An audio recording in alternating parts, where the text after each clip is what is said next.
झुंझुनू की एक ऐसी शख्सियत के बारे में आज बात करना चाहता हूँ जिनका नाम है शिवकरण जानू।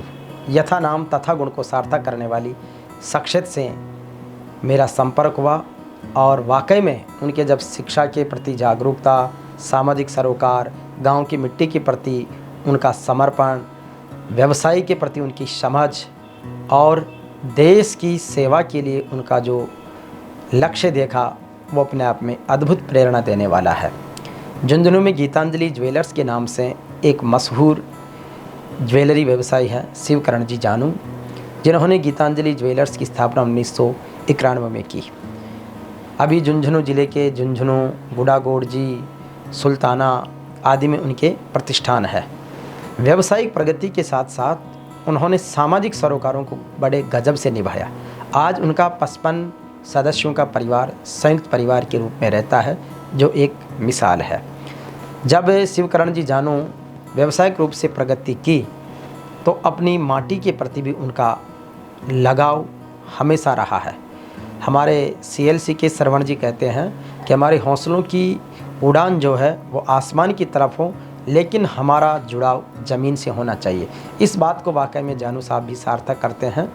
अभी उनके गांव जाना हुआ, उनके फार्म पर रहना हुआ, तो एक उनकी जो मुझे बहुत ख़ास बात प्रेरित करने वाली थी कि कुछ भी वो अन्न ग्रहण करने से पहले जीवों को अन्न ग्रहण करवाते, यानी चाहे पक्षियों को दाना डालना हो, चींटियों को दाना डालना हो या मानस को उनका भोजन करवाने का हो। इसके साथ ही उनकी माताजी से जब मिलना हुआ तो माताजी का वात्सल्य और स्नेह की जो आशीष है वो बहुत अद्भुत और प्रेरित करने वाली थी।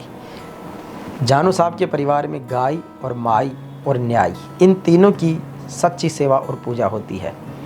जानू साहब ने गांव के जो शमशान भूमि है उसका इतना शानदार तरीके से सौंदर्यीकरण किया है कि हमारे पुरखों को श्रद्धांजलि देने के लिए जो एक समर्पण का भाव होता है वो उन्होंने विकसित किया है। शमशान भूमि को एक तरह से गार्डन के रूप में डेवलप कर दिया है। जहाँ हमारी सनातन परंपरा है उसमें जिस तरीके से दाह संस्कार की परंपरा है, उस सारी जगह को व्यवस्थित रूप से विकसित करना, उसको सौंदर्यीकरण करना, उसमें प्रॉपर तरीके से स्वच्छता का ध्यान रखना और प्रॉपर तरीके से ट्यूबवेल के साथ खेड़ी और पानी की व्यवस्था करना।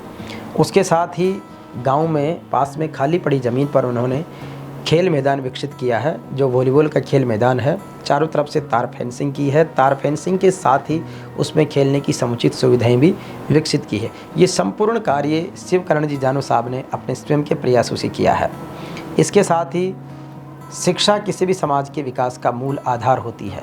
शिक्षा के लिए शिवकरण जी जानू ने अपने गाँव हमेरी खुर्द के जो सरकारी विद्यालय हैं उनका नवनिर्माण और कायाकल्प किया है।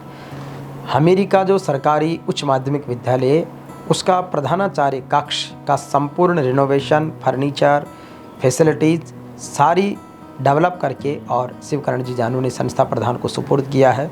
वहाँ पर एक व्यवस्थित तरीके से पढ़ाई के लिए कक्ष हैं, प्रॉपर तरीके से खेल ग्राउंड है, पूरा मैदान है।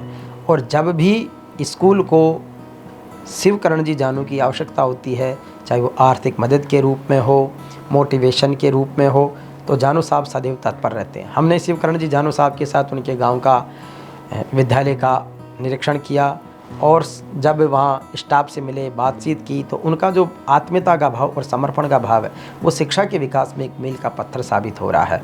इसके साथ ही आने वाले मेहमानों के लिए उनका गीतांजलि फार्म हाउस आपको सादगी, शुद्धता, सरलता, अपनापन, आत्मीयता और एक मेहमान नवाजी का श्रेष्ठतम उदाहरण के रूप में मिलेगा। प्रॉपर तरीके से गार्डनिंग, प्रॉपर तरीके से शुद्ध वातावरण और उसके बीच ध्यान, योग, साधना हो, घोड़ों का फार्म हो, गाय की सेवा हो, ये सारी सुविधाएं एक प्राकृतिक वैसे उन्होंने तैयार की है। तो उनका ये अपनापन भी हम सबको प्रेरित करने वाला है। मैं भगवान से प्रार्थना करता हूँ कि ऐसे लोग जो आर्थिक रूप से प्रगति करें, उसके साथ उनकी सामाजिक सरोकार, जनमानस के प्रति सेवा का भाव सदैव समर्पित रहे। इसके साथ साथ शिवकरण जी जानू शिक्षा के जो विशेष कार्यक्रम होते हैं प्रदेश भर में कहीं भी हों, चाहे वो प्रतिभा प्रोत्साहन कार्यक्रम हो, बच्चों के सामूहिक विवाह सम्मेलन हो, अन्य कोई सेवा कार्य हो, उसमें भी जानू साहब बढ़ चढ़कर हिस्सा लेते हैं और खुले मन से सहयोग भी देते हैं। तो निश्चित रूप से ऐसे सेवाभावी महामना के उज्जवल भविष्य की कामना करता हूँ और आने वाले समय में हम ऐसे व्यक्तित्व को कुछ और नई ऊंचाइयों की ओर देखना चाहेंगे, ऐसी ईश्वर से कामना करते हैं। जय हिंद, राम राम साहब।